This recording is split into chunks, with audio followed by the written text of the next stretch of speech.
méconnu qu'il y a un poste de garde en dessous de la terrasse du frein, complètement inaccessible, normalement. Oui, parce que c'est sous la terrasse, donc personne ne peut y accéder.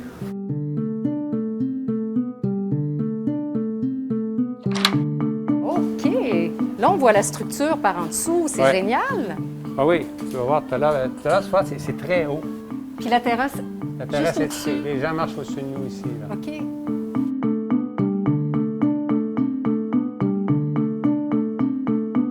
Bon, bien, Jean-François, Alors, le voilà notre corps de garde et non Voici, poste de pas garde. un corps de garde, Ouais. ça c'est important.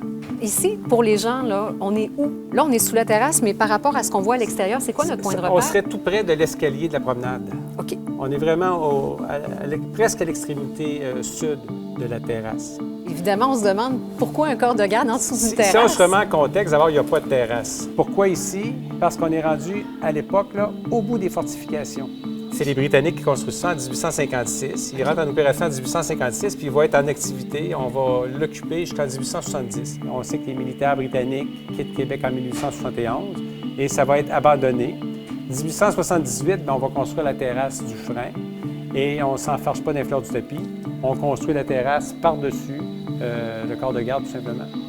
Un corps de garde, c'est l'endroit où les gardes vont loger. Alors, à l'intérieur, on trouve généralement une cellule, si jamais on arrête quelqu'un.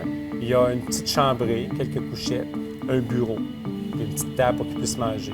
Et si jamais on est contraint, l'ennemi s'approche trop puis il a réussi à rentrer à l'intérieur des fortifications, on s'enferme à l'intérieur et il y a des meurtrières et embrasures à canon pour être capable de se défendre de l'intérieur. Mais là, c'est vraiment le dernier repère. On ne peut pas aller plus loin après ça. Là. C'est quand même plus grand que ça en a l'air de l'extérieur.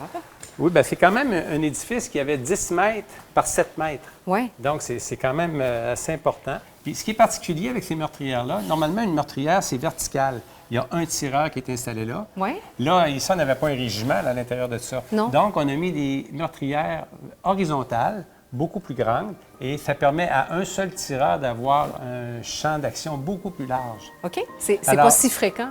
Non, non. C'est une rareté. On en voit, mais Oui. généralement, c'est vertical. C'est assez rare qu'on voit ça comme ça. C'est pas dommage qu'on n'y ait pas accès, Jean-François? Oui, c'est dommage, mais pour y être venu, Ben là, c'est un peu vous compliqué. comprenez que c'est un peu compliqué pour des questions de sécurité. Il y a des archéoscopes un peu plus loin, près du Château Frontenac. Des archéoscopes. Des archéoscopes, des espèces de dômes de verre là, qui nous permettent de voir les vestiges des forts et châteaux Saint-Louis. Oui. Bon, oui, ça serait une option d'en mettre un ici, là, faute de mieux.